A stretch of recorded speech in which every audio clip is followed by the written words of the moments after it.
ഇന്ന് ഞാൻ വന്നിരിക്കുന്നത് നാൽപ്പാമരാതി എല്ലാവർക്കും അറിയായിരിക്കും, ഞാനിത് പരിചയപ്പെടുത്താൻ വേണ്ടിയിട്ടാണ് വന്നത്. ഞാനൊരു ആയുർവേദ ഡോക്ടറൊക്കെ ആവണതിന് മുമ്പ് തന്നെ എൻ്റെ വീട്ടിൽ ഈ നാൽപ്പാമരാതി മേടിക്കാറുണ്ട് കേട്ടോ. എന്താ കാര്യം എന്ന് പറഞ്ഞിട്ടുണ്ടെങ്കിൽ, ഞാൻ ചെറുപ്പത്തിലും തറവാട്ടിലായിരുന്നു താമസിച്ചത്, അച്ഛൻ്റെ വീട്ടിൽ. അപ്പം അവിടെ പുളിയുടെ കരിയില്ലേ, പുളിങ്കരി ഇങ്ങനെ കൊട്ടി ഇടും അച്ഛൻ്റെ അമ്മ, പുളിയുടെ കരി.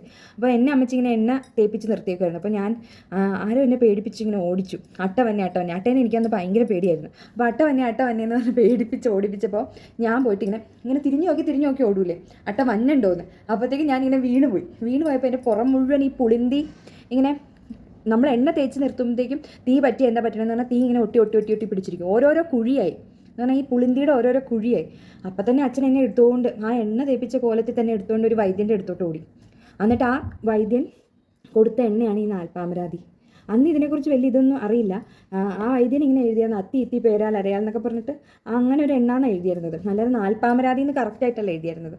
എന്നിട്ട് ആ എണ്ണ യൂസ് ചെയ്തപ്പോഴത്തേക്കും അത് കുഴിയായിരുന്നു, ഇങ്ങനെ ഓരോരോ തീയുടെ കനൽ കയറിയ കുഴികൾ. അത് നിവർന്ന് വെളുത്ത് വന്നു. ഈ പൊള്ളലേറ്റ നമ്മൾ ഹിന്ദുക്കൾ പറയുന്നത് എന്താണെന്ന് പറഞ്ഞിട്ടുണ്ടെങ്കിൽ, ഒരു പൊള്ളലേറ്റ ഭാഗ്യം പോയി എന്ന് ചിലർ പറയും. ഞാൻ നിങ്ങളുടെ നാട്ടിൽ പറയലുണ്ടോ?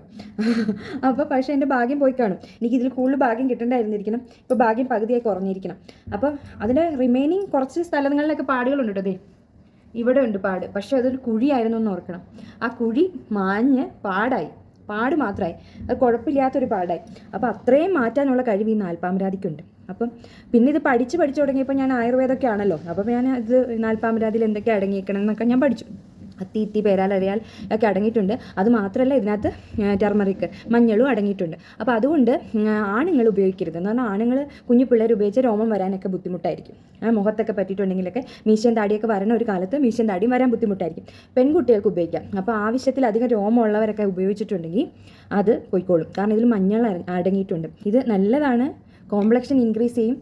പൊഞ്ച് ഒരു 28 കെട്ടൊക്കെ ആയപ്പോഴത്തേക്കും നന്നായിട്ട് അങ്ങ് കളറങ്ങ് മങ്ങിയായിരുന്നു. പിന്നെ ഞാൻ ഇത് മാത്രം യൂസ് ചെയ്തത്, നാൽപ്പാമരാതി യൂസ് ചെയ്ത് പൊഞ്ചിക്ക് ഇപ്പോൾ ഒരു ഓക്കെ ആയിട്ടുള്ള കളറായിട്ടുണ്ട് കേട്ടോ. അപ്പം കോംപ്ലക്ഷൻ വേണ്ടവർക്ക്, കളറിൽ കാര്യമില്ല എന്നൊക്കെ പറഞ്ഞ് എൻ്റെ കമൻറ്റ് ബോക്സ് നിറയ്ക്കരുത്. കളറിൽ കാര്യമുള്ളവർക്ക്, വേണമെന്ന് ആഗ്രഹമുള്ളവർക്ക് ഇത് പരത്തിയിട്ടുണ്ടെങ്കിൽ ഇച്ചിരി കളർ കോംപ്ലക്ഷൻ ഇൻക്രീസ് ആവും, ഇവൻ ടോൺ ആവും. എന്ന് പറഞ്ഞാൽ നമ്മുടെ മുഖത്തിനും കഴുത്തിനും ഒക്കെ ഒരേ കളറാവും. പിന്നെ ഇതിന് പ്രൊമോഷൻ കൊടുക്കുന്നില്ല കേട്ടോ, കോട്ടയ്ക്കലിനും ഇല്ല, കേരള ആയുർവേദിക്കില്ല, ഇതൊന്നും നമ്മൾക്ക് പ്രൊമോഷൻ കിട്ടില്ല. എൻ്റെ ഇതിൻ്റെ ബോട്ടിലുണ്ടായിരുന്നത്, അതുകൊണ്ട് കാണിക്കുന്നതാണ് കേട്ടോ. അപ്പം നാൽപ്പാമരാതി നല്ല അടിപൊളി സാധനമാണ്. അപ്പോൾ മേടിച്ച് ഉപയോഗിക്കാൻ പറ്റുന്നവർക്ക് ഉപയോഗിക്കാം. കുഞ്ഞു പിള്ളേരാണെങ്കിൽ പെൺകുട്ടികളെ മേലിൽ നിറയെ തേപ്പിച്ച് അങ്ങനെ കുളിപ്പിക്കുക. രോമമൊക്കെ ആവശ്യമില്ലാത്തൊക്കെ പോയിട്ട് മുഖത്തിനും കാലിനും കൈക്കൊക്കെ ഒരു ഇവൻ ടോണാവും. പിന്നെ എന്തുകൊണ്ടും നല്ലതാണ്, ഹെൽത്തി സ്കിന്നാവും. അതാണ് വേണ്ടത്. അപ്പോൾ എൻ്റെ കുഴി പോലെ പോയി പൊള്ളിയത് മാറി ഇങ്ങനെ ഒരു കളറിൽ ഇത് വന്നെങ്കിൽ അത്ര എഫക്റ്റീവാണ്.